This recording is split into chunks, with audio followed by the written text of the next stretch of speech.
Hola, bona nit.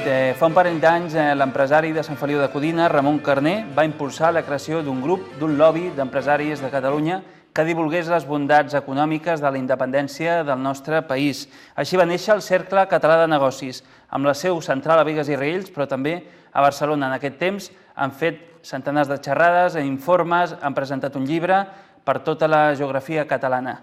També van fer públic que de cara a les eleccions autonòmiques d'aquest mes de novembre donarien suport a aquelles formacions que es comprometessin a declarar des del Parlament de Catalunya la independència del país si hi havia prous diputats. En aquest sentit, dues formacions s'hi van comprometre. Primer, Reagrupament, liderada per Joan Carretero, i després Solidaritat Catalana per la Independència, liderada per Joan Laporta. Però el no encaix entre aquestes dues formacions ha provocat problemes en el cercle. Dissabte es va anunciar el cessament del nostre convidat d'avui, Ramon Carner. En canvi, ell assegura que és el president. Bona nit, Ramon. Hola, bona nit. La primera pregunta, parlem amb el president del Cercle Català de Negocis o parlem amb un empresari de Sant Feliu de Codines?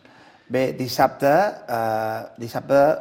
una part dels grups de treball del Cercle Català de Negocis van fer un acte del tot il·legal, van convocar una reunió, una assemblea, una reunió extraordinària de la Junta, que no podien fer-ho, en 12 hores, que tampoc no es podria fer, i bé, en aquest sentit ells van decidir obrir un expedient per unes declaracions que havia fet.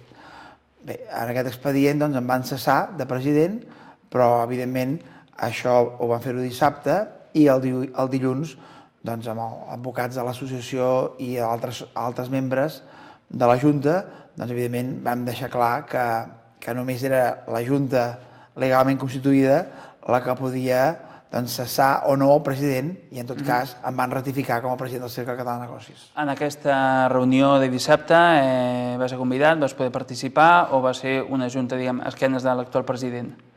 Bé, jo en aquest sentit jo no sabia que la Junta es feia en el local de Barcelona. Jo vaig dir-los que féssim una reunió extraordinària per tractar el tema de les meves declaracions el dilluns, perquè jo el dissabte estava en una fira a Barcelona, a la qual vaig estar 4 dies, i vaig estar treballant i no podia assistir-hi. Malgrat això, ells em van dir que no, que ells la farien dissabte, i després em vaig assabentar per vídeo que l'havien fet a Barcelona, que tampoc no ho sabia, que si jo hagués anat a la seu de Bigues. És a dir, que no estava del tot informat de què era aquesta reunió.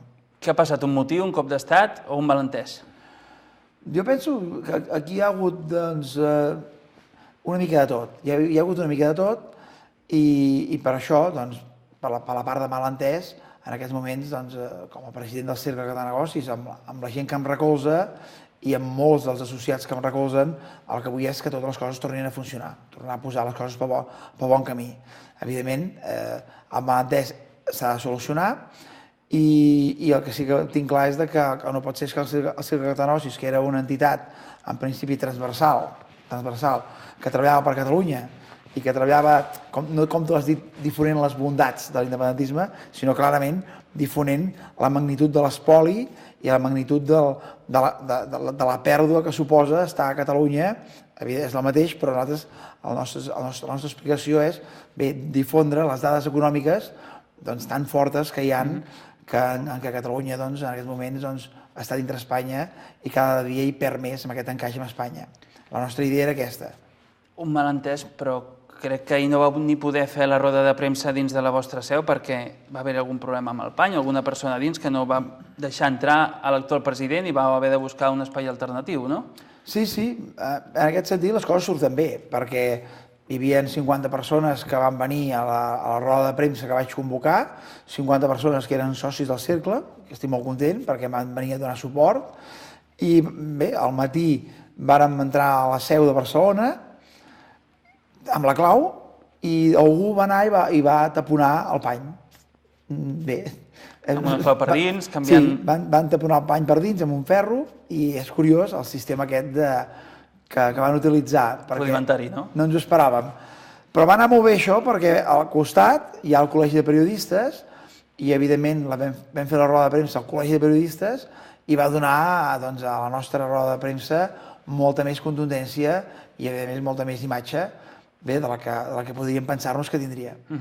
Darrere de tot això hi ha la relació entre el Cercle Català de Negoci i aquestes dues formacions que dèiem, Reagrupament i Solidaritat Catalana per la Independència.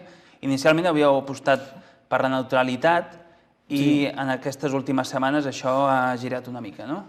Bé, nosaltres en aquest moment, jo com a president, el que he estat fent és, durant aquests 2 mesos, intentar que el Cercle Català de Negocis continués amb la seva idea inicial només d'explicar dades econòmiques, de fer conferències i mentalitzar i informar a la gent de Catalunya, de pobles, d'entitats i associacions, de quina era la realitat del país. Aquest era el nostre objectiu. Era un objectiu del tot transversal i apolític. Era un objectiu de país, que era pel que es va crear el Cercle Català de Negocis. A més d'aquest objectiu, teníem la idea d'influir a la classe política, de poder influir a la classe política, perquè tots sabem que, tots sabem, els que hem estat amb entitats i amb associacions de país, que pots passar-te 15 anys en una associació i moltes vegades el que tu fas allà pel país no acaba arribant ni al Parlament. El Parlament és un altre món. Però nosaltres, com que la nostra funció és de lobby i d'influir a la classe política, vam decidir, evidentment, intentar posar un candidat a cada partit que recolzés la nostra idea de que Catalunya ha de ser en pocs anys un estat propi.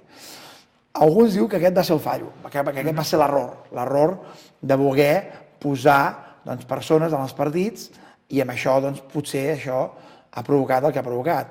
Però nosaltres entenem que ha passat això perquè un determinat partit, en aquest sentit, Solidaritat, cada vegada més intentava apropar-se del que és el nom i la feina feta pel Cercle Català de Negocis de forma com si nosaltres fóssim una entitat d'ells. I clar, jo com a president, una vegada parles, l'altra vegada ho atures, l'altra vegada els dius que això no pot ser, el secretari general, indignat per aquests successos d'apropiació, em dimiteix. Secretari general que anava també en les llistes de reagrupament, en aquest cas. Sí, dimiteix el Cercle Català de Negocis perquè no accepta el que està passant. Jo com a president, li accepto la dimissió, però intento recompondre i finalment una decisió que no va ser de la Junta, que és una decisió de fer un partit de futbol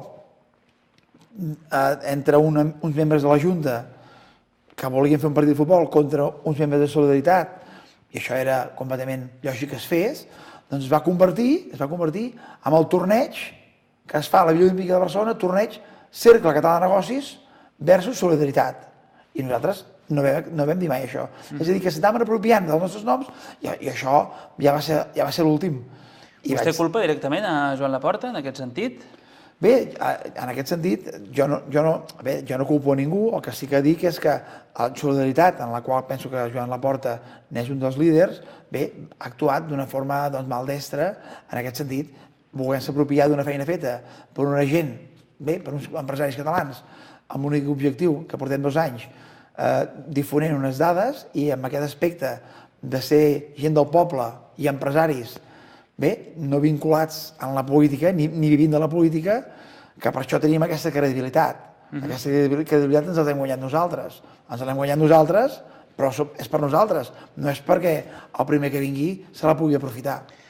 El motí neix una mica en unes declaracions que va fer vostè la setmana passada referents al número 2 i 3 de Solidaritat, l'exmembre de Convergència, Alfons López Tena, i l'exmembre d'Esquerra Republicana, Uriel Beltrán, acusant-los de ser mercenaris. Per què ho va fer i si no creu que amb aquestes declaracions la neutralitat la va trencar vostè? Bé, jo entenc que aquestes declaracions, evidentment, es van fer en aquell moment i les vaig fer en aquell moment en una resposta a una pregunta sobre per què la unitat no era possible.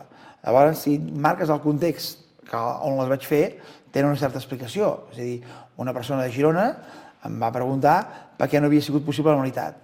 I, evidentment, nosaltres, al Cercle Català de Negocis, si portem 200 conferències dient que al segle XXI hem de ser clars i catalans i que al segle XXI l'ambigüitat no suma, sinó que resta, el que hem de fer, doncs, quan ens fan una pregunta, és contestar d'una forma clara i no ser ambigus. És a dir, aquella persona que em va preguntar, jo li vaig posar l'exemple de les diferents independències que hi ha hagut a Europa en els últims anys. Per exemple, li vaig explicar el cas del Jura.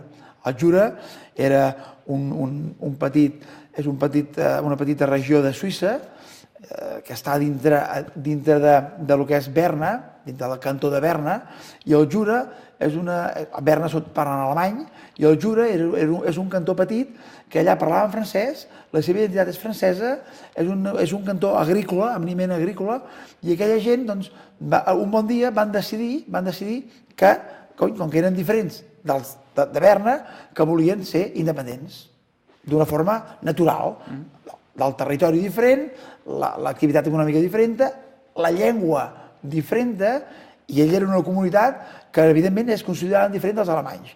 Doncs el Jura, evidentment, va sortir un moviment que es deia Rassemblement Jurassien, que era una espècie de conjunt, d'organització conjunta del poble jurassian, i aquest Rassemblement Jurassien el que van fer és anar a les eleccions i presentar-se. Com que els partits, diguéssim, els encaixistes, els partits, el socialista, el partit de dretes, que tenien relació sempre amb Berna, eren partits que pensaven que aquest moviment independentista no faria res, perquè, a més, eren tots, diguéssim, del sector agrícola, eren pagesos, no tenien poder econòmic, no tenien cap poder econòmic, tampoc no dominaven els mitjans de comunicació, que evidentment els dominaven els partits, i aquest partit no li van fer cas, però el dia de les eleccions, el Rassemblement Jurassien va guanyar. I al cap de mig any va proclamar la independència de Berna i va erigir un nou estat. Es va autodeterminar. Aquest exemple el vaig explicar, i això el Jura va ser possible perquè el Jura, 3 mesos abans de les eleccions, i d'una forma maldestra i precipitada i a correcuita, doncs no li va sortir un altre partit que es deia, per exemple, Solidaritat Jurassian, que dividís els vots dels independentistes. Aleshores, entenc que la manera en què ha aparegut Solidaritat amb el TENA i les persones que el porten, doncs entenc que és un flac favor en el procés aquest de ressorgiment i organització de l'independentisme que ja s'estava produint. Vostès havien de fer una mica d'encaix entre Laporta i Carretero? Nosaltres vam... Bé, les meves declaracions també han arribat en aquest extrem perquè nosaltres hem estat una entitat que ha treballat fins a l'últim moment per aquesta unitat, però fins a l'últim moment. Bé, entenc que som la primera entitat que ja treballava per això, perquè érem l'entitat que treballava perquè el senyor Laporta, quan era president del Barça, doncs bé, tingués un equip per entrar a Regrupament. Regrupament és aquesta organització, que realment aquesta associació, que ara és partit, que està fent aquesta reorganització dels independentistes i està reagrupant els independentistes. Nosaltres enteníem que Regrupament era aquesta força unitària, de forma, sense tenir en compte les ideologies, però que està fent aquesta funció, i evidentment el senyor Laporta, nosaltres érem allà per encaixar-lo amb Regrupament. En aquest sentit, quines feines van fer i quan va començar a naufragar aquest procés? Bé, nosaltres el que sí que vam fer 3 o 4 reunions amb l'equip del senyor Laporta, amb el qual ens va demanar que li expliquéssim clarament quin era tot el dèficit fiscal de Catalunya, les dades econòmiques, com era l'expoli, quina era la situació del boicot possible o no boicot. És a dir, vam donar tota la nostra feina de 2 anys de treball, doncs li vam explicar, li vam donar, perquè ell es preparés de cara a la seva entrada al que havia de ser un partit unitari per Catalunya, per tenir un bon resultat a les eleccions. I això quan comença a anar cap a una altra banda?